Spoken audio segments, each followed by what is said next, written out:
8 miles an hour. So once we constrain the motors to 10 feet, keep in mind, curb to curb, it's the same. All we're doing is putting a little more width in the bike lane in order to make the road read as a narrower road. So all these things we learned as we learned how to perfect our engineering abilities. Every one of these streets is a different cross-section. It's all the same street, it's just different portions of the same street. So as we go up and down streets in Fairhope, count the number of driveways or needs for left turns or whatever, we would come up with a different cross-section. But in all cases, every street you're looking at here on Grandview Drive is 10 feet. Every single one.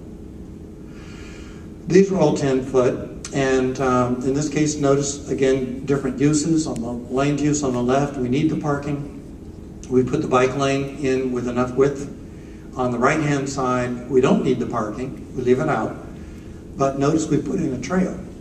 So we have bike lanes and a trail.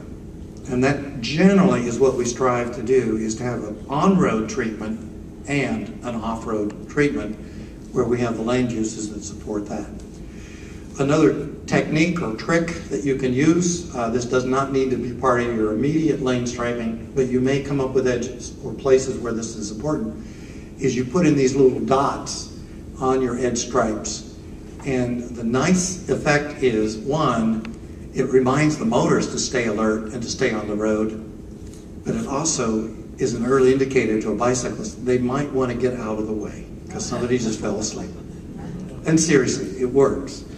And Sharrows, another one of the tools that we talked about, is to be used where you just don't have enough width for bike lanes. If you don't have enough width for bike lanes on both sides of the street, you can't put them in, because you do not want a bicyclist to ride the wrong way in a bike lane. So you've got a couple of those conditions, so we're recommending Sharrows, which is a message that the motor pretty well figures out within about 12 seconds. Bike, symbol, arrows, share road, share the road, and it works pretty darn good. Works in small towns, works in big towns. This happens to be San Francisco.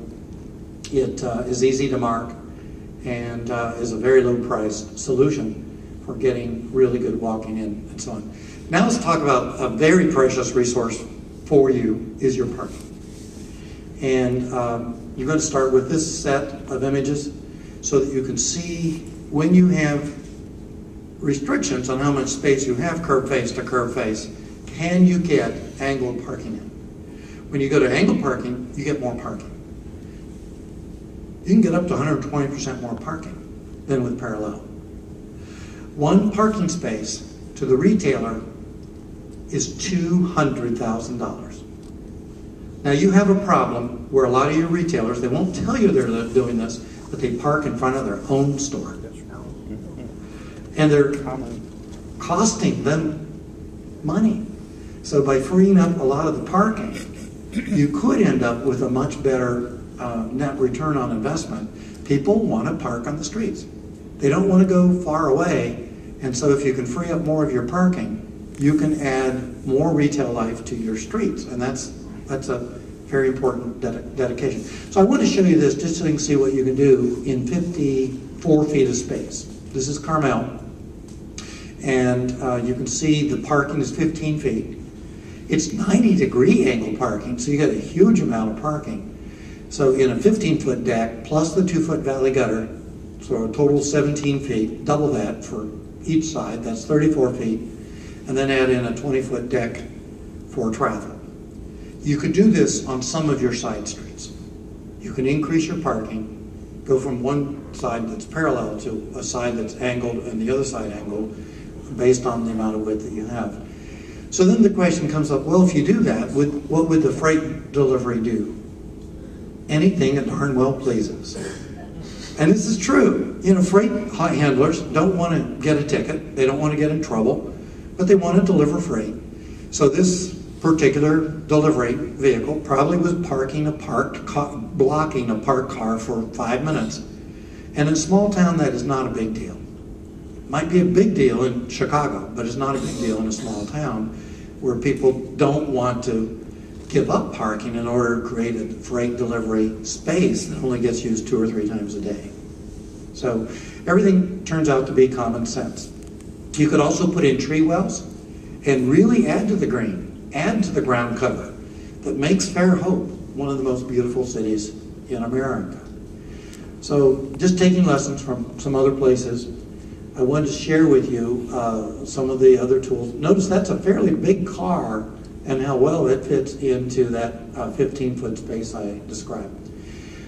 Just going to go through a couple of other images just to get across the concept that as you build for all active transportation, you will start to attract people from all over Alabama, all over the Southeast, and in time, all over North America. You've got the sun, climate, the wonderful bay.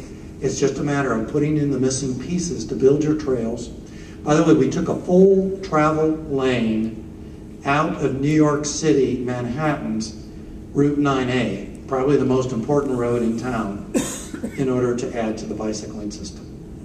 And many other things we're doing in New York are really adding to the system. And by the way, a lot of folks will say, well, no one's going to ride a bike here. It gets too hot or too something.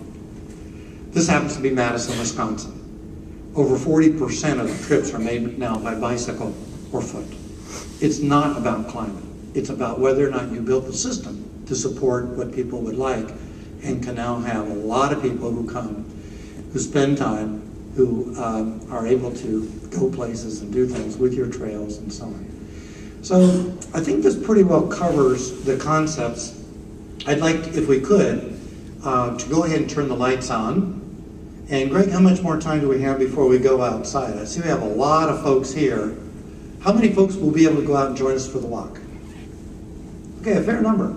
But that means to me, though, that there are many of you that might have a question that we should answer before we go out on the walk. So, so that everyone can hear the question, as you